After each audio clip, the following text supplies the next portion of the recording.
What's going on, everybody? How are we? Excited for tonight. I see we got a few people in here already. Roel, what's going on? Jack, Mark, what's going on? Thank you for the prayers. Grandma Mary, what's going on? Great to see you. Hope everything is wonderful over at the Blake. I love you. We got an exciting show. I think we're live on Instagram as well. I see there's a few people in here on Instagram. Can you guys see me? Yeah, there we go. There we go. I think we can see me. Good to see you guys. Welcome to the show. D-Lynn, what's up? This is the Performance Medicine Show. We're doing live Q&A tonight. We do this every Tuesday at 7. How's everybody doing? We got any new faces tonight? I know we got some regulars here. So good to see everybody. I see Lisa's sharing. Thank you so much, Lisa, with the huge success story last week. Thank you for the encouragement. I hope everything's going well with you. Let's see. We're getting people in here on Instagram. I got an eye on you guys as well. Welcome in, Raleigh. I see. Oh, Roel. Sorry. Roel's over on Instagram. Thank you. I think Roel's in a couple different spots tonight. I appreciate you. I see Sarah's over there. Kathy, what's going on? Great to see everybody over on Instagram. We're going to have a heck of a show. There we go. I see Alyssa's in here. Great to see you. Great to see you. My brother Steve's in here. You're welcome. You're welcome. I got your email today. It was such a sweet email. Thank you so much for that. What a cool pick. I believe he's taken guitar with Jack, if I remember correctly. That's so cool. Katie, what's going on? Great to see you. Edna, what's going on? Katie, do you like is it Beanie or Boggin, guys? Are we going with Beanie or Boggin? I think Beanie sounds, I guess, a little more hip. Allison, what's going on? Great to see you. So pumped to have everybody in tonight. We're going to have a great show. Let's see where we're at. Beanie it is. It's the Beanie. Mom, I got you. Let's see here. Mom's giving me feedback while she's eating dinner. Amber, what's going on? Great to see you. Hope you know what? I'm going to be in the West Knoxville office, I believe, Thursday morning. I hope to see you there. Shout out to the West Knoxville office. You guys are amazing. Shout out to the entire Performance Medicine family. What a week it has been. We're starting off the 2024 year running, sprinting. My man Brandon's in the building. What's going on, Brandon? I'm sure he's watching this while he's cycling on the Peloton. Peloton. I don't know why I say Peloton. It's Peloton, but I hope he gets through his workout this evening. You guys know on Tuesdays we send out Performance Weekly, our weekly newsletter. You can sign up for that on our website, performancemedicine.net. On YouTube, we had a couple of different episodes go up.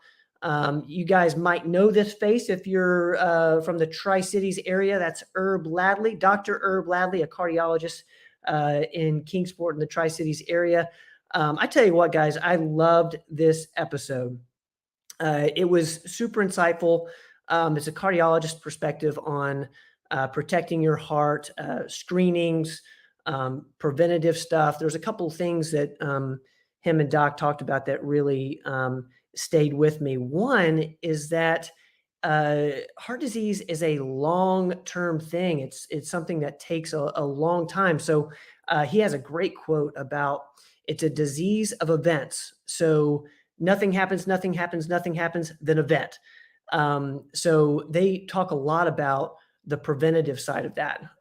So it's really cool to hear him talk about it. Huge shout out to Dr. Ladley, and thank you so much for jumping on with us and doing that conversation. I think they're going to do another one here soon. Fred, what's going on? Great to see you. We got there we go, Amber. Thank you. I'm looking forward to it. And then, of course, we had, let's see, on the diabetes tour guide, we have devices, what they do and how they work. This one in particular, Andy goes over the Eversense continuous glucose monitor, how that works, what it is. Super fascinating episode.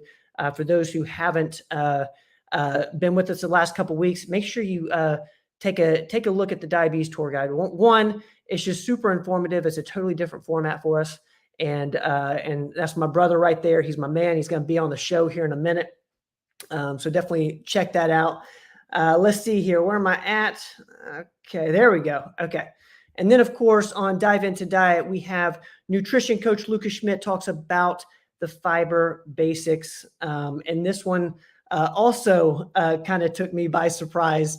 He talks about, how to know if you're eating too much fiber. And I think we've all kind of been down that road of where we went too far with it. But also you need fiber. So it was super interesting. Check that episode out. Huge shout out to Lucas. Thank you so much for doing that episode. Let's see here. There we go. There we go. It looks like Andy's getting ready. He's in the green room, hair and makeup. He's getting ready for the show. You guys know the drill. If y'all have questions for Andy, go ahead and put them in the comments. We had a couple come in throughout the week. And real quickly, as he's getting ready, I want to thank you guys so much for the questions you guys send in, whether that's through Instagram, email, Facebook, all the different ways. It really makes this show fun. So really appreciate it. Let's see. Oh, that's awesome. I'm over here on Instagram. I see my Instagram crew. Thank you guys so much for being over here with us. And Sarah, thank you for that. Robin is absolutely incredible. Thank you for the kind words over there over on Instagram, and huge shout out to everyone over in Charlotte, North Carolina. Thank you so much for hanging out with us. Let's see. Is Andy ready to roll? He's ready to roll. What's going on, man? Hey, what's up? What's going on, bro? Can you hear me? I can. I'm gonna let's see here. We're gonna do just a quick say a few words to the live crew we got here tonight. We got 42 people here with us right now. Wow, yeah, 42. Get it. Introduce yourself. I'm always. How would you introduce yourself? Ben. I'm Ben's younger brother. I'm the one that didn't play tennis. There were a lot of the times when people come into the office when I was working in college. People be like, hey, oh my God, you're the tennis player. I went, I did play tennis. I played a lot of tennis, actually, just not the one you're thinking of. I'm not the good one. I'm the other brother. I'd be like the other Boleyn sister. I love it. Well, it's funny. I feel the exact same way. I was in the Fountain City location yesterday, and a patient came in and was confusing me with you, and I had to tell him, I'm like, I hate to disappoint you, but I'm not Kelly, and I'm not Andy. I'm the other one. I'm sorry I look haggard tonight. I actually went to yoga. Shout out to Vidya Hot Yoga. Y'all, it's a spiritual experience. It's good. And I think I did this lighting right. I don't know, because I feel like my room, my office didn't have good what am I trying to say? Connection, Wi-Fi. So I'm like in the living room right now, and so it's a mess. But hopefully, can I just brighten up these lights real quick? Absolutely. Real quick, guys, give us some feedback. Is our feed okay? Can you guys hear us? We want to make sure we provide a good experience for everybody. I see Katie, Amanda, what's going on over on Instagram? Great to see you guys. Thanks for hanging out. That's as bright as they go. I think you're good. Is it good? You can see me. Okay, cool. Katie says we look great. Thank God. Jessica says we look great. All right, we're perfect. You ready to? Let me put this up real quick because I want to make sure Andy sees that. Roel, thank you so much, man. Oh, hey, thank you. Yeah, it's so kind. Thank you so much. We love you. Thank you. Let's get to some questions. I want to make sure we get to every single question tonight. For those of you who are new, we take live questions. These first couple came in throughout the week.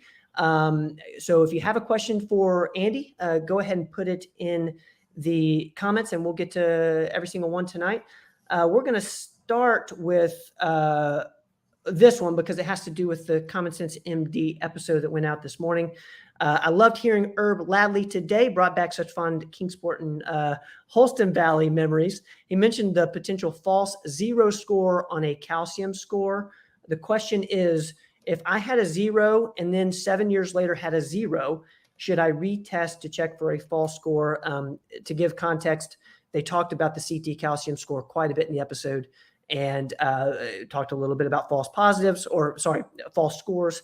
Ange, how would you go about this one? I think a retest is always good. I don't think you should just over test. So if you're like keep getting zeros and you're worried that it's there, then you don't want to over test and just keep doing CT calcium scores, because every time you're getting a CT scan, you're exposing yourself to radiation. So you don't want to just keep testing. But I think that if you have like moderate risk factors for it, if you're looking at anything within a CT calcium score, you're looking at heart disease. What does the calcification of your arteries look like? There's even something that Dr. Oz talked about in the longevity conference we went to, that there's good calcium and bad calcium. And I didn't really understand what he was saying by that. But he said there's a way to actually differentiate it with a new testing system that he has.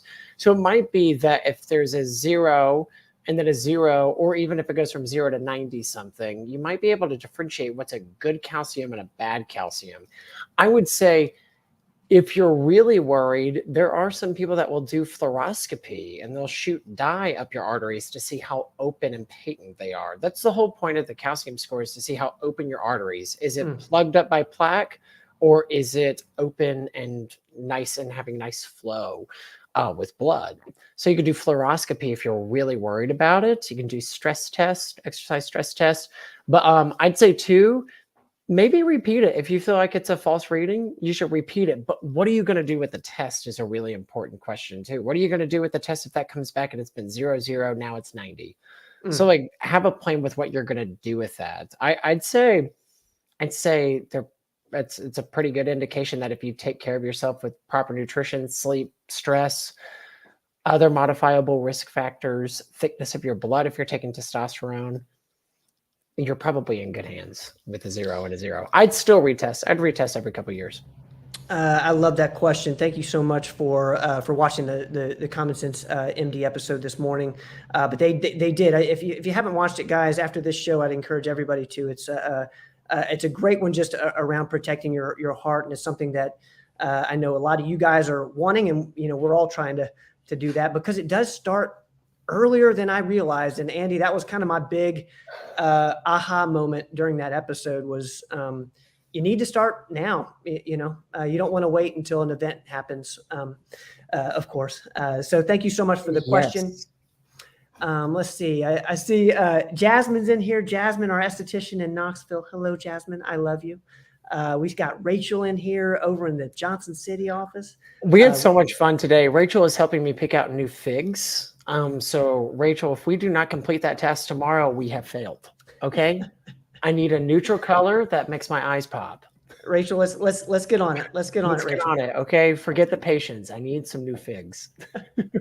All right. Let's get to the next question here. This is one I know, man, I know everyone, I feel like, everyone's gone through something like this over the last month or so.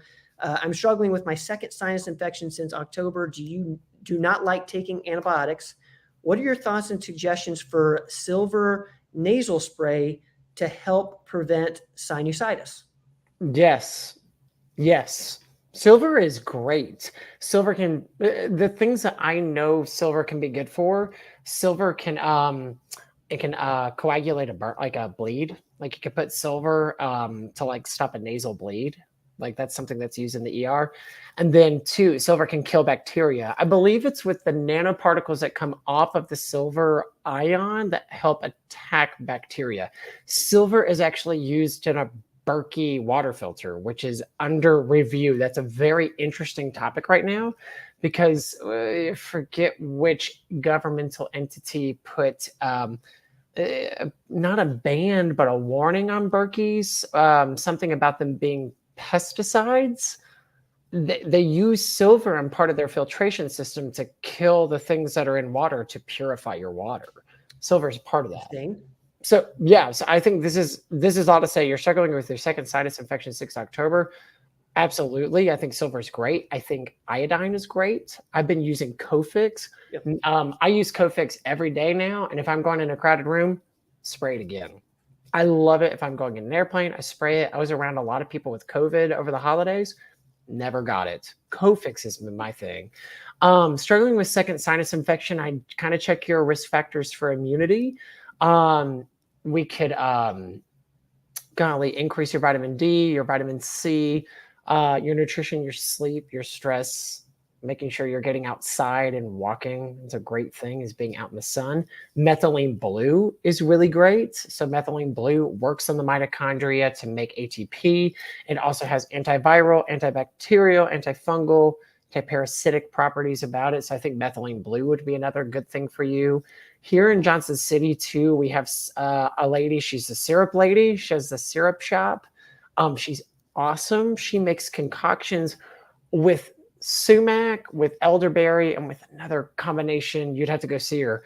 I've had patients that have been on Z-Pack after Z-Pack after Z-Pack after Z-Pack go and see her, and they're helping themselves get accommodated to the environmental exposures in our area. A lot of the times what happens is you have these allergens that cause your body to freak out, to try to push them out. And as you're doing that, you're catching other things and they're staying in and growing. So kind of saying, I would say anything to boost your immune system. Yes, for silver nitrate, look at Cofix and look at methylene blue. And out of curiosity, are you doing Cofix only through the nose, or are you also spraying it in the back of your throat? I do both. You do both? Okay. Yeah. Great question there. Thank you so much. I see Robin Riddle's in the building. Robin, what's going on? Great to see you. Robin. Robin, sorry I didn't answer your call today. Please forgive me. Robin's like, hey, I called you a couple times. I was like, no. And then I looked down. Yeah, you did. You did, Robin. Come on, man. Come on, man. Come on. I need to clear these text messages. Hey, real quick, I want to put this up from Chuck because it has to do with the previous question around the CT calcium score. What did Andy mean by thickness of blood if you're talking about testosterone? Can you clarify that real quick? Yes. So thickness of blood, we're talking about hemoglobin hematocrit. So it's how thin or thick or viscous the blood is. Testosterone makes red blood cells. It goes to the bone marrow and says, make more red blood cells. If you look on a lab of hemoglobin hematocrit between a female and a male, they're going to look different because men make more hemoglobin hematocrit. So what in relationship to a CT calcium score, I was saying, if you have if to retest might be that, hey, I'm on testosterone and it thickens my blood and I'm having to donate blood in order to get it out, that might be a ringer for me to think, maybe I need to see what how patent my arteries are. Maybe a CT calcium score. Am I pushing very thick blood through a very narrow space? That's going to be a harder thing for your body to accommodate to than open space, thinner blood. But thickness of blood is hemoglobin hematocrit because testosterone increases the red blood cell count, which then increases hemoglobin hematocrit. Chuck, thank you for putting that in there, and I hope that helps. We actually got I'm going to go to a hematocrit question, one that came in through email, or sorry, this came in over Instagram, and let me see if I can find it because it'd be super timely. And now, there we go. Question is, what do you consider a high hematocrit level? I have an 11. Should I be concerned? This came on Instagram. What's your thoughts? I'm not following this question very well just because the 11 doesn't really match with the labs that we do. It might, maybe you're talking about hemoglobin. Maybe. And it depends on female or male. So they're going to be very different. Okay. When we get I'll say when we get concerned, it's in our handbook as providers for when we get concerned about high hematocrit levels. For the particular lab that we draw, you're looking at range of normal up to 49 or 50 in men. That's kind of range of normal. That's the high end of normal for hematocrit level. Hemoglobin is going to be upper range of normal, like up to 17. When those numbers get to 19 and 54, we get concerned and say donate blood. Mm. That's when we say it's usually 19 and 54. If those numbers are creeping, and all that deals with too, thickness of blood can come from several different etiologies. Mainly in performance medicine, we're thinking of testosterone therapy. It's secondary erythrocytosis, meaning that we put testosterone in and it does something else. That means that we need to do something about it. People can have high hematocrit or hemoglobin levels naturally, like there's hemochromatosis, which kind of increases the thickness of your blood. You're also going to notice polycythemia vera, where you're having increased blood counts, red blood cells, white blood cells, platelets. So it depends on what that is in relationship to what it is coming from. So if I would be concerned, if my blood values thickness continue to be high, I would say, what does my liver look like? Because that's the coagulation factors are coming from your liver. So I'd say maybe we need a liver ultrasound, or maybe I need to check my liver function testing on a metabolic panel. But if it's coming from testosterone, usually think 19 and 54 for a male. Females on testosterone 2 can get thicker blood. Females, though, are at a little bit lower risk of that being a problem because they're already bleeding. That usually females are having active cycles. So for their entire lives. We usually, when we do testosterone, females aren't cycling as much anymore, but they've had that opportunity to get the blood out. So the metals usually recycle. Iron recycles. So if you don't get it out, it stays in and can accumulate. But women usually have lower iron because they have natural bleeds. And if you're with us live, the person who asked this question, if you give us any context there, I'll make sure I keep an eye out for it, and we'll answer it in any way that we can. Thank you for sending that in. We're going to go to this is a pre-op scenario. The question is suggestions for pre-op prep for hip replacement surgery outpatient. Any suggestions to combat anxiety pre-surgery? Currently taking the Dr. Rogers stress formula. And then I'll go ahead and put this up so you can see it. Told to stop all supplements 10 days, I believe, before surgery. And then how soon can post-op can they start taking them again? Great question. Thank you so much. And everyone, we're going to be praying for you as you go into surgery. But Ange, I'll let you take it away. Man, that's a great question. Because they're actually changing a lot of things pre-op now, especially for surgeries. The big thing on here is that people on the GLP-1s and GLP-1 combinations, they are having a lot of gastric slowing of gastric emptying, gastric delay. And so they're actually having new recommendations and guidelines in our area hospitals of when you stop those. So I think this is important to consider because it's a hot topic. Pre-op prep for hip surgery outpatients to combat anxiety pre-surgery. First off, I think anything pre-op is you want to boost your immune system. I may have a differing opinion than surgeons on this, and I'm not a surgeon, so maybe take it with a grain of salt.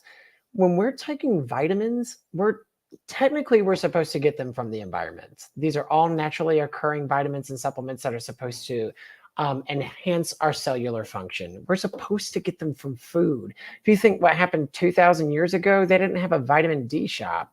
You got vitamin D from being outside. Right. They didn't have a vitamin C, a vitamin V. You got those from food. Omega-3s are non-essential fatty acids. You got them from foods.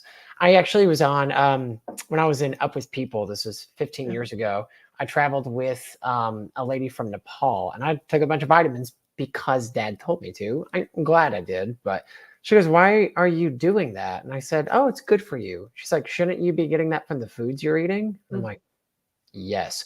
In America, that doesn't happen. It just doesn't. That's what I would say now. Then I was like, you're right. I only need to eat foods.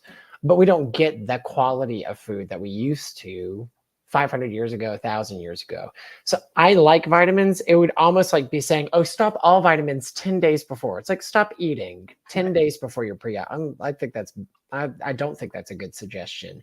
What I think is happening is that there's a lot of different vitamins that can have interactions with some of the things that you might get during surgery. Anesthesia, post-op pain relief. So if you're having anything, if it were me going into it, and I've done this because I've had surgery, I take everything. I take everything until the night before, except I adjust my insulin because my insulin is going to be affected because I have to be nothing by mouth. You can't eat anything before going into anesthesia. And then 2, I would stop anything that would deal with serotonin.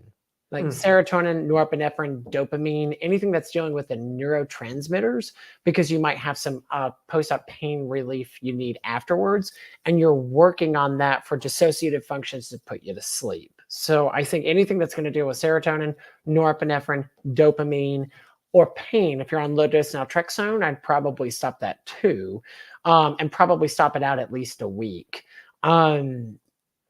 I know the second question is in there too about. Let's see right here. How soon How soon post-op? post-op. So I'd say too, give it a couple days to a week, probably. But then again, it depends on the vitamins that you're doing, and anything with vitamins that are going to make you bleed. So if you're on an aspirin, pycnogenol, things that are helping out with the thickness of blood through platelets or coagulation. I'd say I'd stop those 2. Omegas, I would probably stop too because it's going to increase. Definitely omegas, I would stop because you're going to bleed more. Anything that's going to deal with bleeding or neurotransmitters, I would definitely stop. And stop a week to 10 days out is good. And then I would start it a week to 10 days post-op. And it depends on how you're doing post-op. If you're bleeding or you're having trouble healing with certain infections, you might not want to take a lot of omega-3 because it might make you bleed more, or aspirin because it might make you bleed more.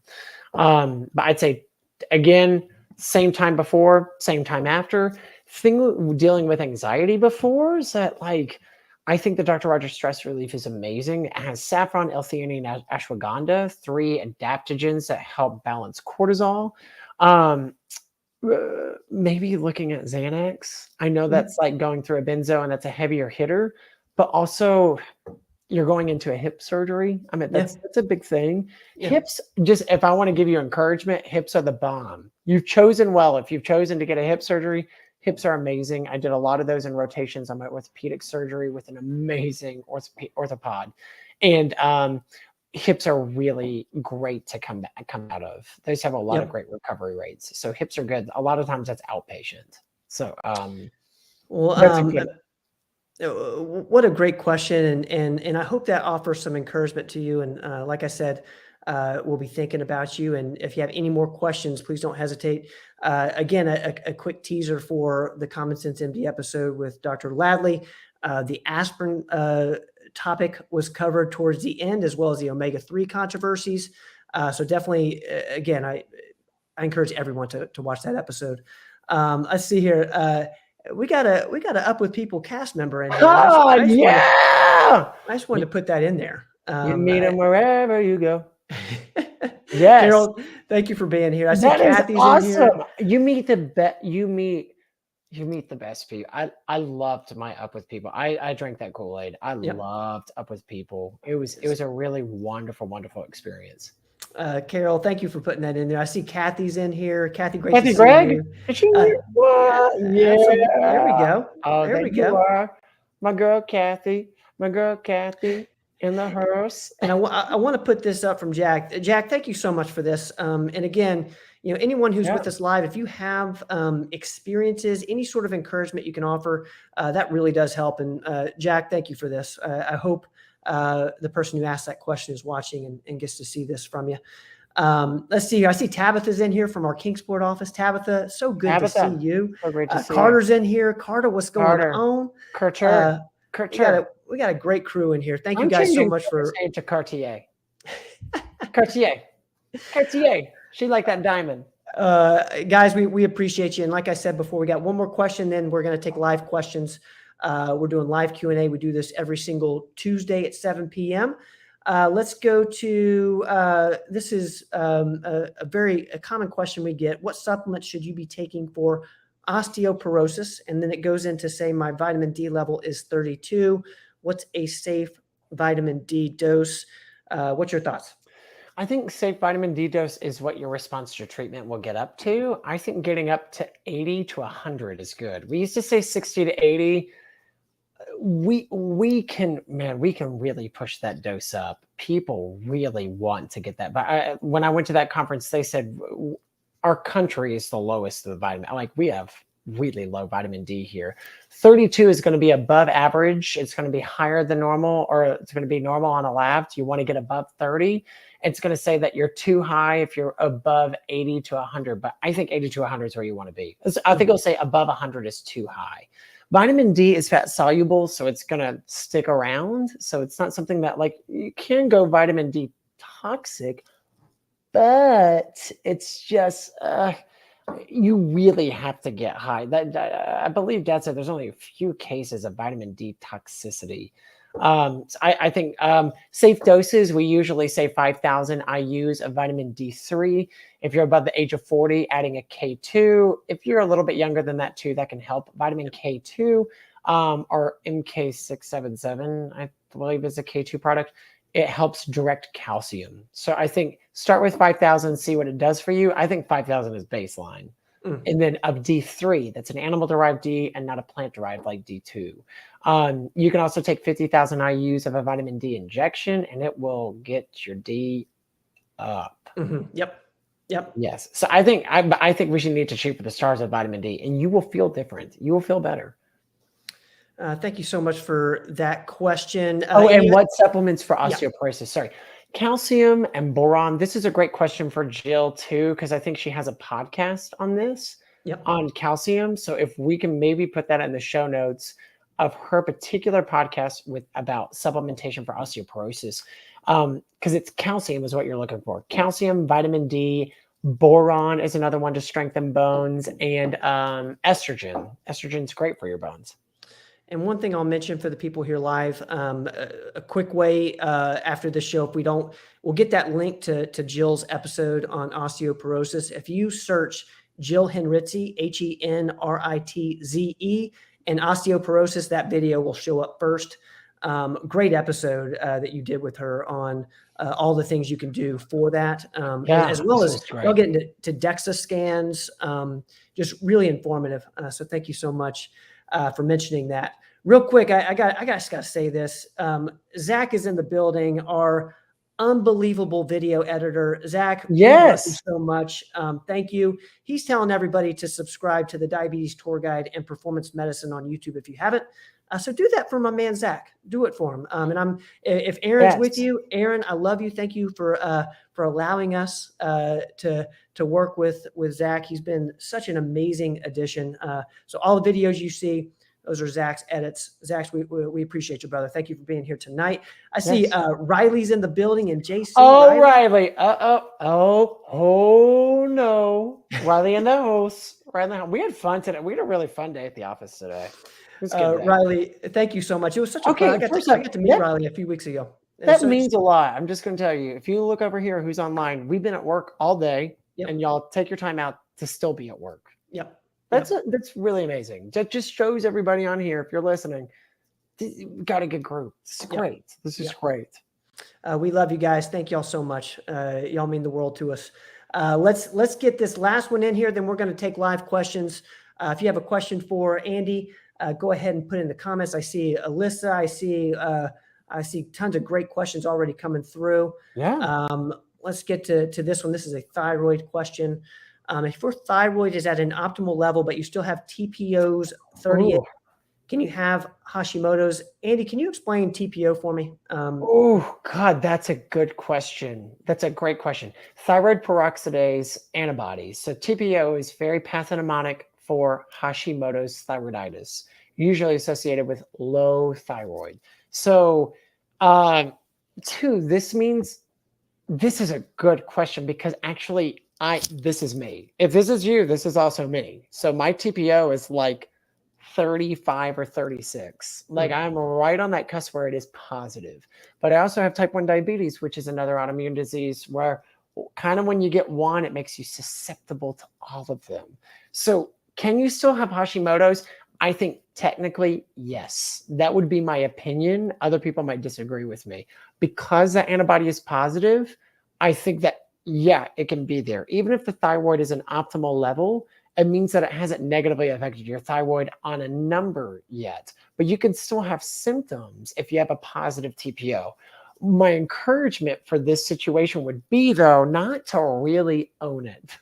I wouldn't own I am a Hashimoto's, I'm a thyroid patient, because then you're probably going to get a worsening thyroid. The more we put power into that disease state and not say, hey, I have autoimmunity, it's showing up within my thyroid right now, how do I support it naturally as possible? Or to recognize it, if you really have symptoms at the TPO of 38, I'd absolutely treat it. But look for, that is autoimmunity. So that's what that is. That's autoimmunity. So I would say technically, yes. What you do about it can be vastly different depending on the practitioner that you work with. I'd work on autoimmunity first. Okay. LDN, vitamin D, vitamin C, methylene blue. Y'all, like, do you know that song? I'm blue, dabba dee, dabba da. I'm blue, dabba dee. Like, that's me every morning. I'm cranking the heat up on the methylene blue. If I could be sponsored by anybody, it'd be sponsored by methylene blue. You know what? I'm gonna do this for my mother, just in case she's watching. Just, you know, it runs in the family. It runs in the family. We got the blue grays. I hope that helps. It's a great thyroid question. I think I don't know if Robin's with us still now, but I think we've done it. We're either getting ready to do and explain this episode on kind of an autoimmune diet, or we already have. I apologize for dropping the ball on this, but I'll find out. And if we have, I'll make sure to put it in the comments. I see Lisa's in here. Lisa, what's going on? Lisa, so good to see you. We're going to get to live questions here real soon. Katie Lynn from Bristol, our Bristol office. Oh, Katie yeah. Lynn, what's going on? Real Bristol, quick, Katie Lynn, you guys, the Bristol office got featured literally like 10 minutes ago in the Believe in Bristol, in a Believe in Bristol post. We're on State Street and on the Virginia side, our Bristol office is. So a huge shout out to the Bristol office. The whole crew there is just amazing. Let's get to live questions, shall we? Shall we do it? Shall we? Let's do it. All right. And Instagram, I'm talking to you guys too. If you guys have a question, go ahead and put it in the comments. I see Laura's in there. Onward Knox, so good to see you. Love all of our Knoxville colleagues. Thank y'all for hanging out with us tonight. If y'all have a question on Instagram, go ahead and put in the comments. Let's see here. Where are we at?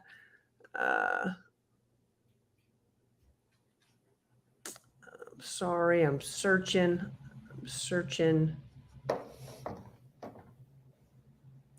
Let's get to Vicky here on Facebook. Recommendation for sciatica treatment.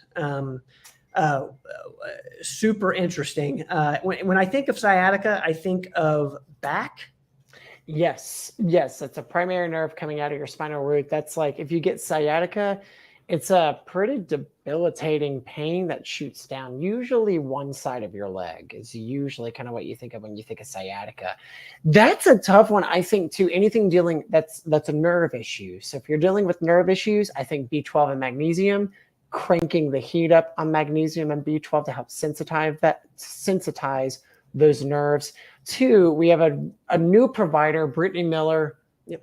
Like, she's gold. Yeah, she's gold. Like, she's Olympic gold. I'll take the bronze. Okay, she's Olympic gold. She's amazing. She came from podiatry, and she has a lot of success with nerve pain with doing alpha lipoic acid. Yep. So that can help out a lot with nerve pain is what we're looking for.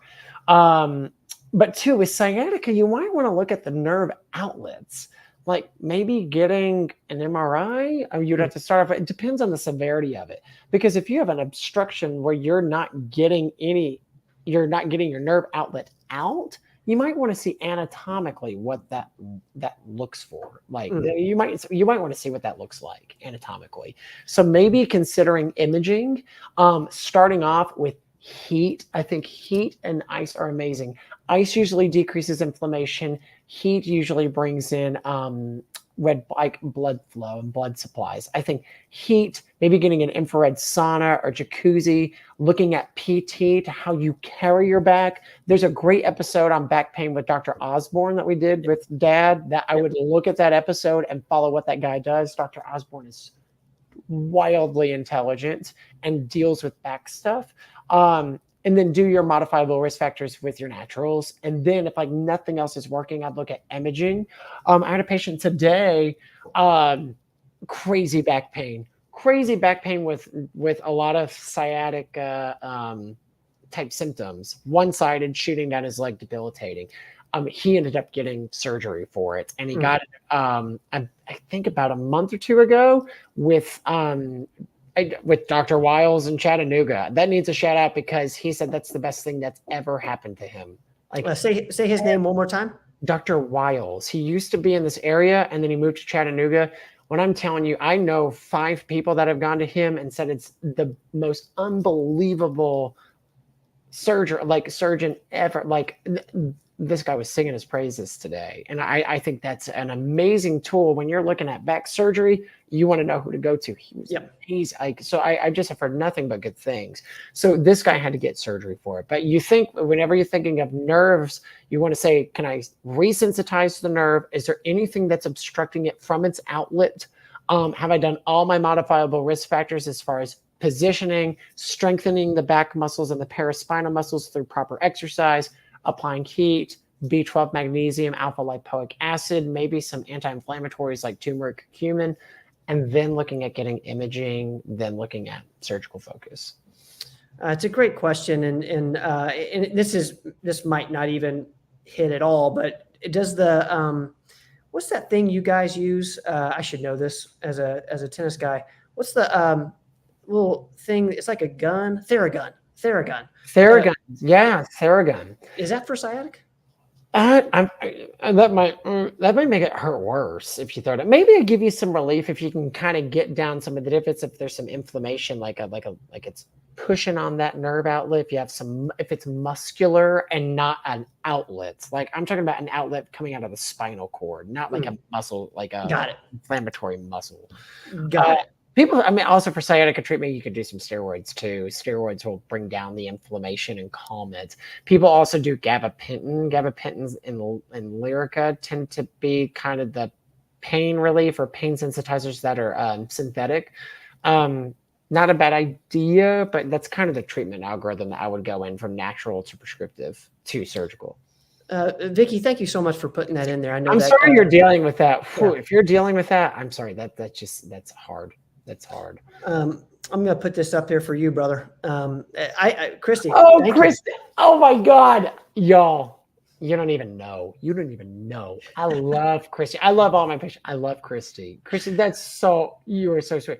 I will have to tell you about Christy without sharing your personal information. Of course, I learn so much from her. I learn a lot from Christy, and it's because she comes in with ideas, which I love. I feel like we get so lucky because we get proactive patients. And I'm upfront with Christy. I was like, we're going to work together. If you find something you want to try, let's try it and see if it does it. And I love her. She's so willing to try things. And she's amazing. She's just amazing. Christy, thank you so much for putting that in there. Thank you for being here with us tonight. Let's go to another question here. We appreciate you guys. They'll get to every single one, I promise. T Warrior 1 on YouTube, new here, and stunned I flunked my DOT physical with a DOT. Sorry about that. 11.1 A1C. I'm taking everything natural and metformin and cut sugar and wheat in half. Am I giving you enough context there, Ange? Yeah.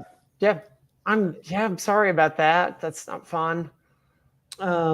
If you have a question, I hope I didn't botch that comment there, T. Where I appreciate you being with us tonight. Oh yeah, if there wasn't a question associated with that, you're doing great. So too, cutting sugars in half. Wheat's just associated with carbohydrate intake. And remember, insulin responds to carbohydrates primarily. 90 to 100% of a response of insulin is going to be to carbs. So you're doing all the right stuff. Metformin's amazing. Naturals like berberine, cinnamon, God, I can't think of the other ones right off the top of my head of naturals, but everything to help sensitize insulin and decrease glucose production is great. I guarantee you that's going to come down. And also to exercise. Exercise gets the blood that gets sugar to the muscle, that gets it out of the bloodstream. Exercise and water will absolutely help you. TT Warrior, thank you for putting that in there. I'm sorry you're going through that. Yeah. I hope that helps. If we can clarify anything, let us know in the comments. I'm going to get to, let's see, Amber's question here. Can people with autoimmune disease use astragalus, echinacea, etc.? You know, I would have said yes until like 2 days ago. And I had actually had a patient tell me that echinacea can actually increase autoimmune flares. That's not something that I knew. That's not something that I knew. I thought these are more calming factors. I will just tell you personally, I don't use those two a lot with echinacea. I usually use if you're looking for like getting rid of viral illness or bacteria illness. If you're going to use those for treatment of the autoimmune disease, I would look more for anti-inflammatories like curcumin, turmeric, low-dose naltrexone, vitamin D. I would look more towards that. And God, my best friend, methylene blue. Why not? Why not? But I would have to look that up more because that patient told me, she's like, I've recently heard that echinacea can actually increase autoimmune flares. Amber, thank you for putting that in there. And it's so interesting. And we always say this, like, it's interesting how things change. Like, we're just like everyone here, we're learning every single day. And it's kind of what makes shows like this fun. We get to learn together. So thank you, Amber, for putting that in there. Roel on YouTube, I'm sorry I missed you there. I missed a couple here. I'll get to everybody.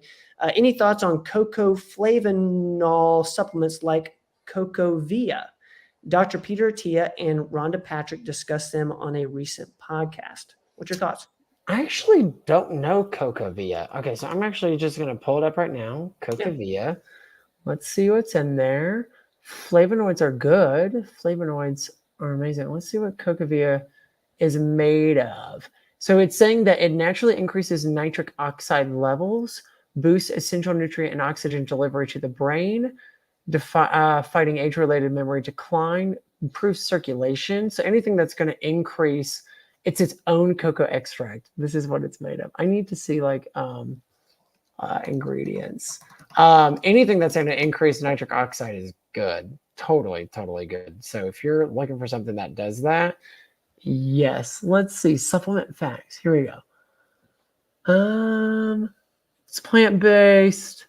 Other ingredients: cocoa powder, oat fiber with alkali. It's saying that it's just like cocoa. That's all I'm getting in there. Cocoa flavanols. So this is not something I'm particularly familiar of just that particular compound. But if it does what it says about increasing nitric oxide, I think that's fantastic. Nitric oxide is just going to be great for the integrity of the arterial wall. It makes it very flexible and loose and relaxed. So I think that's good. As we age, our arteries stiffen. So I think that'd be fine. There's a lot of different products out there that say they increase nitric oxide. There's another brand by this guy named Dr. Nathan Bryan, I think. Yep. That you can test if you have enough nitric oxide. But you're getting very much on a cellular level there. I think if you take a product like that, you might not expect you feel any different. But if you do feel different, that's great. But you might not expect that. That might be more for longevity. All right, Roel, I hope that helps, brother. Let's get to Alyssa here. I'll get, I see Alyssa has a couple questions here in regards to type 1. Alyssa has your book, by the way, right now. Yes, so and cool. I remember Alyssa from last time I was on. It's nice to have you on again. The question is, how long does the honeymoon stage usually last in kids with type 1?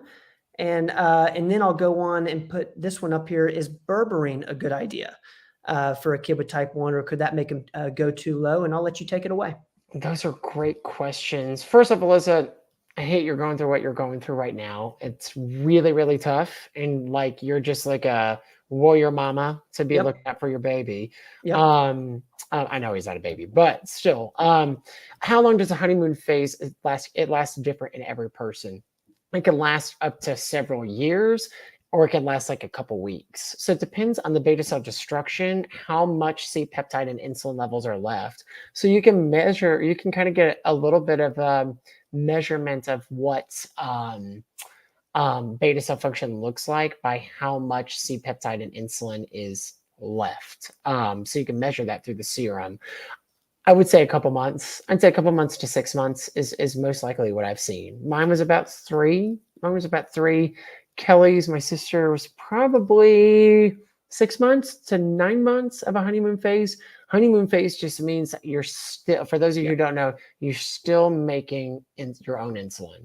The autoimmune attack has it. I would say instead of berberine, your second question, instead of berberine, I wouldn't do that for a kid just yet, because I've actually looked it up for some kids who have some insulin resistance. Can you use berberine? There's not a lot of great data out there on a time, like an age that they want it. Some say above 13.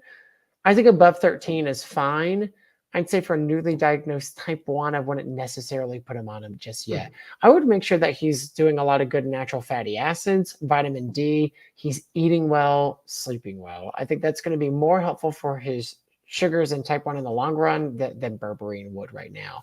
I've recently started taking berberine 200 milligrams, and it hasn't made a huge dent in hypoglycemic events. But I think if I took more, I'd probably notice it more. But I don't think it's necessary for him right now. But I think kind of later on in high school, early college, if he wanted to incorporate that, then I think that'd be fine. But just to watch it and do a lower dose. Those are a great question. Oh, thank you. The book is incredible. I'm biased, but man, that book is incredible. Alyssa, thank you so much. A lot. Thank you. Thank you so much for putting that in there. Let's keep going here. Where am I at? If I'm missing people, I apologize. I'm gonna do the best I can. I'm getting such great questions. One, I'm gonna put this comment up from Amber because it's around the sciatica. Shockwave therapy has worked. Amber's saying, so thank you for putting this up here, Amber. I hope that helps Vicky, I think, on Facebook. Thank you for putting that in there. Let's get to Helen. Let's see who I believe, if I remember correctly. Yeah, there we go.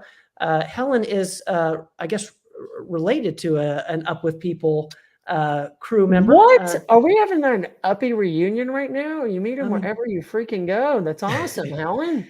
So Helen is asking, are you guys selling the multivitamin you write about on Facebook?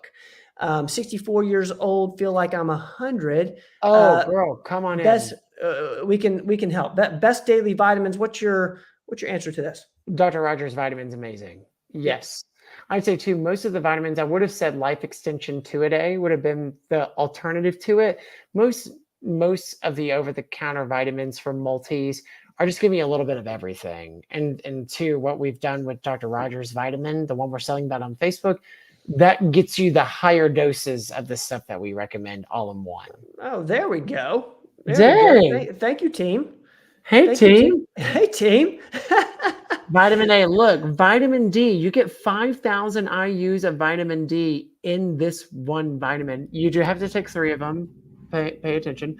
B12, you're getting 1,000 micrograms of B12 in this. I mean, we've really cranked the heat up on this. You're getting 1,000 milligrams of vitamin C. Maybe that's why I'm not getting sick. I'm taking a lot of vitamin C. Oh, you may put it back up there. I'm sorry. Oh, no, as I'm like, yeah, really close. No, that's good. That's good. It has K2 in it as well. So that's why I like that one, because you can cut out some of the other ones. Technically speaking, if you take that one with an omega, the other ones could just be added on for fun. Depending. Everyone's very different. I'm going to put this up from Carter. Thank you for putting this in here. We will have these available online soon. The store is not live yet, but it's in the works. So for those who aren't near an office, that will be available to you guys soon, and we'll keep you guys posted on Facebook and on this show. If you're close to any one of our offices, whether it's Knoxville, Fountain City, Bristol, Johnson City, Kingsport, all of the Dr. Rogers formulas are there. Let's keep going here. I want to make sure we get to everybody. Where am I at? No, I'm sorry. I'm getting a ton of great comments. Thank you guys. Let's see here. Question from my man, Mark. Any thoughts on Hashimoto's thyroiditis has a direct link or precursor for systemic lupus? What's your thoughts on this?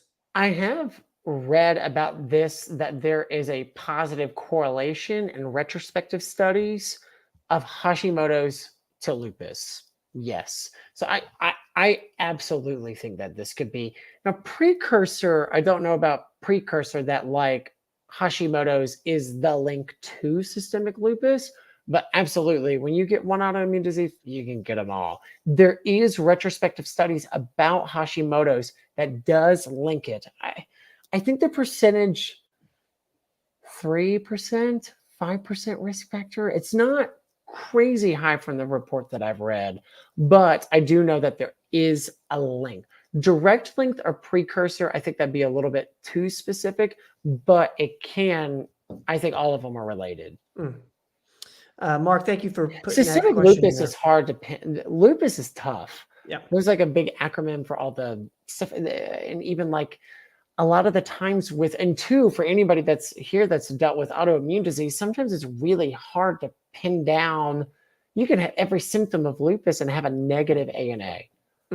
Like you can have the malar rash, you can have the joint pain, you can have the swelling and have a negative ANA.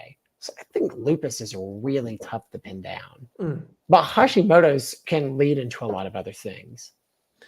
Thank you for that, That's Mark. great. Thank you for teeing us up on that. He's so smart. I know. I love Mark. I know. I love him. Mark, you're intimidatingly smart to us. Oh my God. Yes. Yes.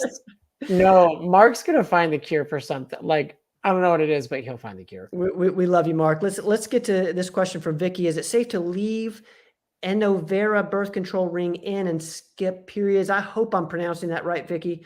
What's your thoughts on this? Like, so there's like birth controls that are rings. Yep. You technically can, and two, I think it's up to 3 months. I will have to say I cheated on this one too, because I got a text from Carter. Thank God. Carter worked for OBGYN for a really long time, so he wanted to make sure that I knew the answer, but credit goes where credit is due. Shout out to Carter.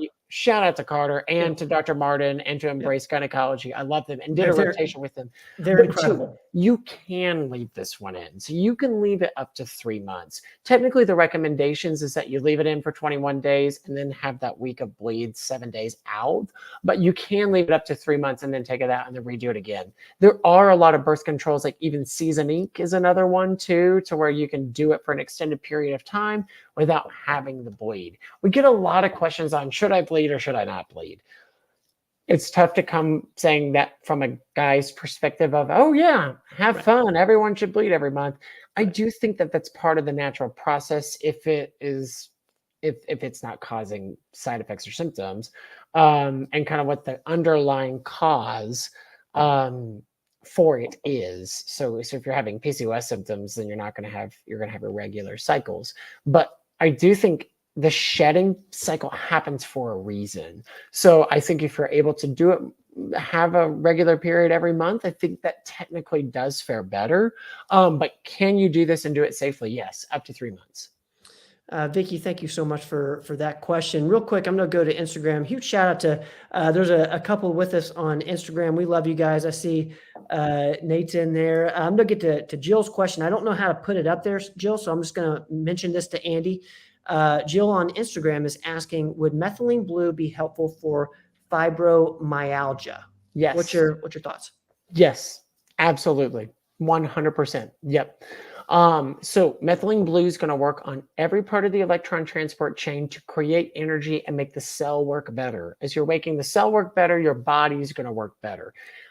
LDN is another good one for fibromyalgia, and fibromyalgia is interesting too because um, um, there's this increased substance P. It's almost like your perception of pain is higher than other people's. Um, so yeah, I think too. Absolutely, methylene blue would definitely not hurt, but they are looking at it for chronic fatigue, chronic infections, chronic pain. I would probably, if you're looking at fibromyalgia, go at a higher dose and do 16 milligrams a day, or maybe even do like 10 twice a day. Thank you, Joe, for that on Instagram. Let's go back to Facebook from Michelle. Great to see you. Yes, Suggestions for, chill. I believe, Michelle in Oak Ridge, I believe. I grew up with all the Armistead. Yep. I love that fan. Oh my gosh, love this family. A huge shout out to the Oak Ridge family. We love you guys. Oak Ridge, the FUMC. There we go. Win FUMC. Yeah. There we go. Great to see. Great. I'm so glad, Michelle, you're with us tonight. And I'm going to get to your question here if I can read it right. Suggestions for treatment and supplements for strep/tonsillitis. If antibiotic, what dosage for adults? Michelle, thank you. What's your thoughts, Andrew? Z-Pak. God love a Z-Pak. I love it. Z-Pak, if you're looking at antibiotic, I think Z-Pak's the best. Kind of when I was starting with that, I was like, there's 1,000 antibiotics. What are we looking at? He kind of went, he's like Z-Pak, amoxicillin or augmentin, doxycycline, or Levaquin for very severe. He's like, if you kind of stick within those, and then there's a lot of different ones that you can do, Ceftonir. You can get kind of in the weeds, even like erythromycin, clarithromycin. But I think Z-Pak is typically the most tolerated if you're looking at throat infections. Treatments and supplements, I actually use oil of oregano. I love it. If I'm in a show and need to make sure that my voice, I get a dropper from a natural health food store and coat my throat in oregano. So oil of oregano can absolutely help out with that. Increasing your immune system, of course. But I even think about prevention of it, using that iodine, like that Cofix spray, both nasally and on your pharynx, and doing methylene blue, I think is great too. Methylene blue is an antiviral. Most often what happens with strep tonsillitis, tonsils catch bacteria. That's what they do. They're almost like little lymph nodes. They catch the bacteria, store them, that comes in and kind of helps feed your immune system. So when you're getting tonsillitis, they're becoming inflamed because you're catching a lot of bacteria. So if you can prevent some of that stuff, I think that's good too. Z-Pak would be what I'd choose. Z-Pak is Zithromax 250. You take 2 the first day, then 1 a day for 4 days afterwards. Yep. You can even like double up the COVID protocol for Zithromax is usually Zithromax 250 twice a day for 5 days. So you can even like kind of double up on that. And anytime you're doing like antibiotic, protect the gut, get this good gut bacteria back on. Michelle, thank you for putting that in there. I know that's going to help more than just one person. So thank you for putting the question in there. I'm going to keep moving here. I see Jack's asking about where can you get methylene blue. I know Jack's out of the state. If somebody on Facebook maybe could put in a link, there's on Amazon, there is a methylene blue drops that we like. And I think, I don't even know if we can talk about the capsules yet. I know that's something we've been chatting about, thinking about getting, doing that, but I don't think that's in office yet. Let's go. Well, Jack, I'll get back to you on that one. I promise. I know that answer to where can I get methylene blue? I would get it on Amazon. Okay. BHP Pharmaceuticals. You want to make sure that it's pharmaceutical grade, and I would do the BHP Pharmaceuticals as 16-ounce bottles, like 28. Maybe no, I don't know if it's $28 or not, but it's on Amazon. Yeah. So that's where we've been sending patients when we can't get it in office. But I think that's the best substitute is BHP Pharmaceuticals. All right. Thank you, Jack, for teeing us up on that one.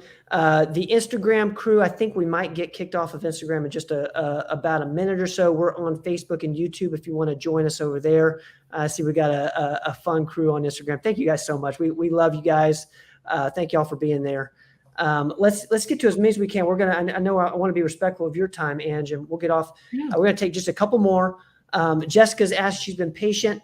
What's the effects of Montelukast? I've been on it without knowing it has a black box label. I'm having some symptoms that associate with Montelukast, but most doctors won't address it. I'll be honest with you, Ange.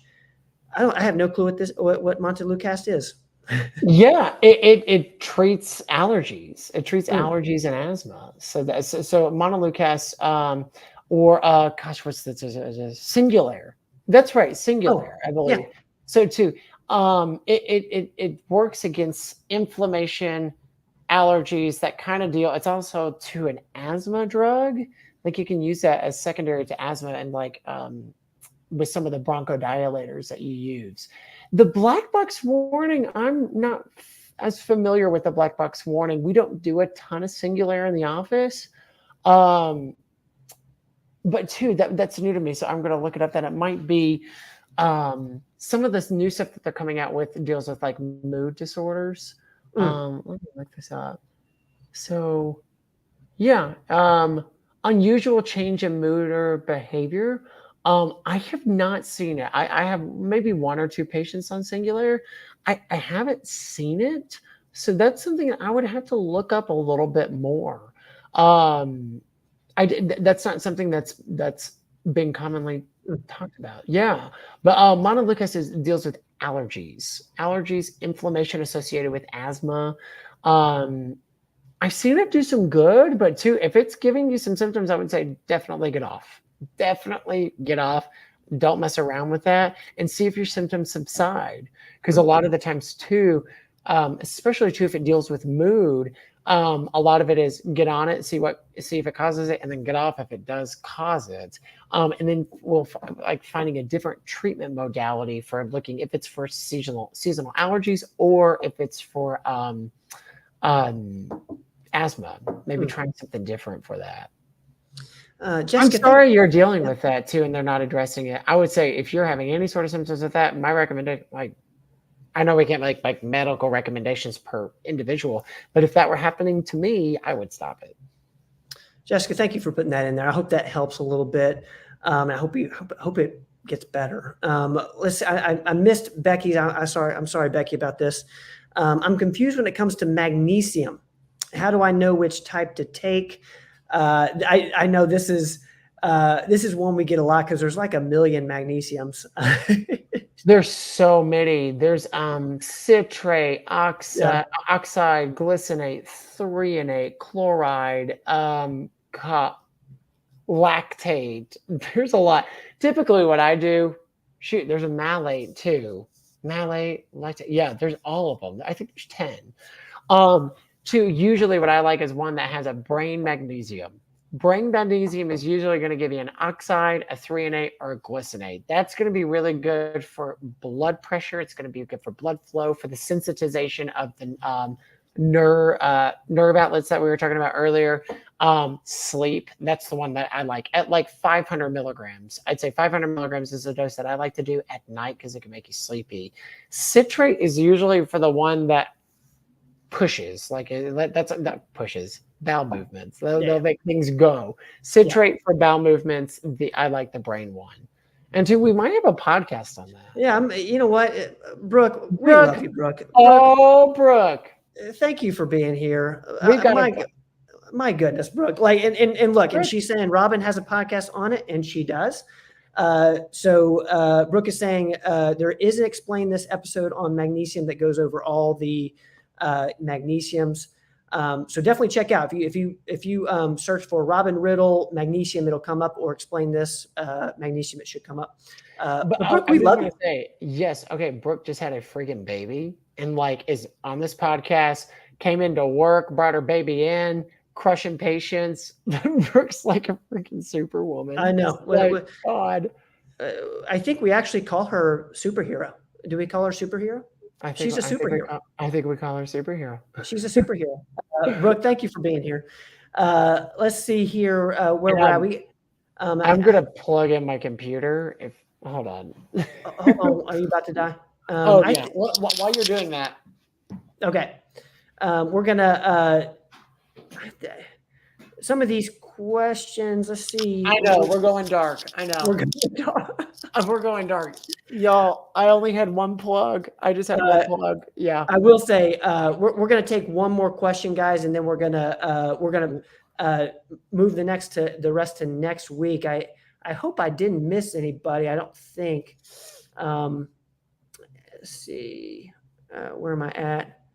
We got some great comments here.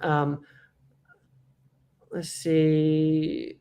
Let's get, while we're waiting, I just want to, Mark's got this one. See if this makes any sense to you. It's probably using language I can't understand, Mark.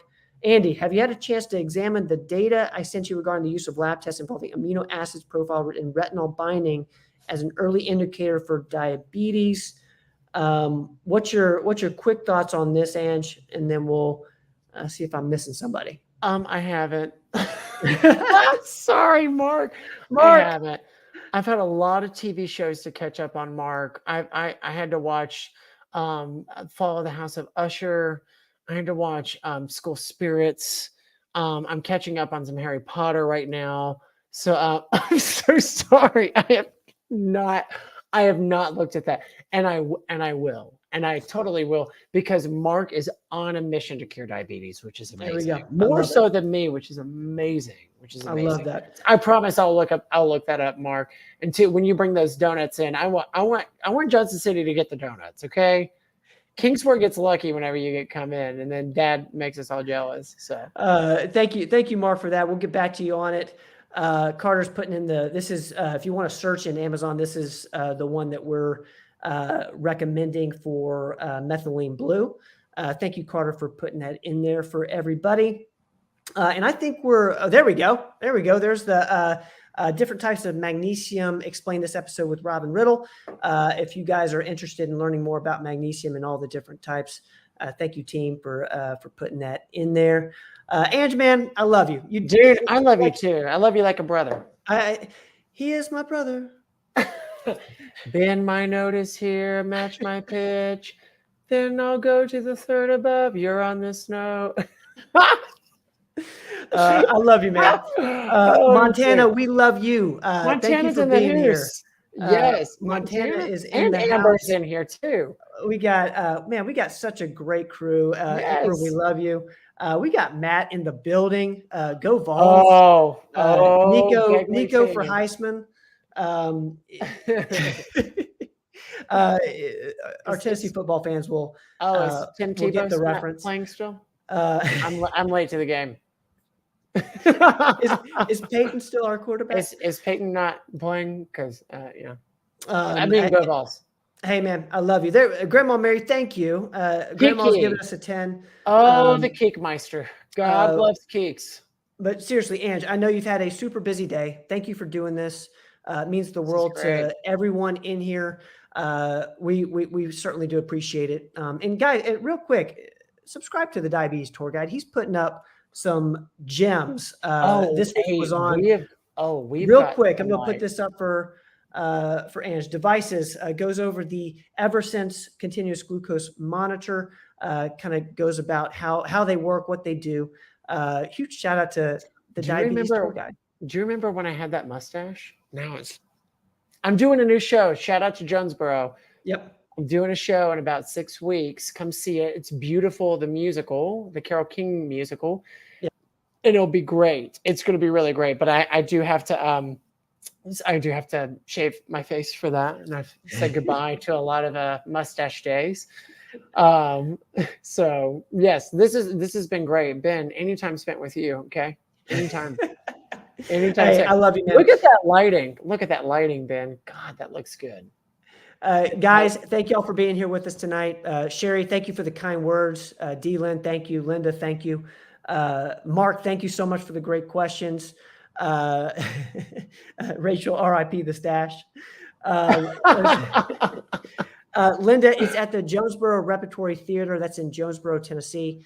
It's an unbelievable theater. Yeah. I'm telling you, it is a gym in this area, and we have our nutrition coach Lucas, his mom, one of the best human beings I know. Jennifer runs that theater and just does such a great job. The theater's amazing.